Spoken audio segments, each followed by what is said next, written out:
Viral नहीं हुई यार। दोस्तों ये आप देख रहे हैं एक मिनी हैंड फैन जिसे हम लोगों ने ऑनलाइन मंगाया है।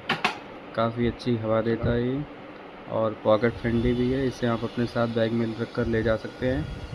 और ये देखिए इसमें बहुत ही अच्छी ठंडी हवा आ रही है। कलर भी इसका बहुत ही प्यारा लग रहा है। इसके साथ में आप देख सकते हैं एक स्टैंड भी मिला है जिसे आप चाहें तो टेबल डेस्क पर भी रख सकते हैं अपने पास। और इसको चार्ज करने के लिए यूएसबी केबल है जो 2 घंटे में इसे फुल चार्ज कर देती है।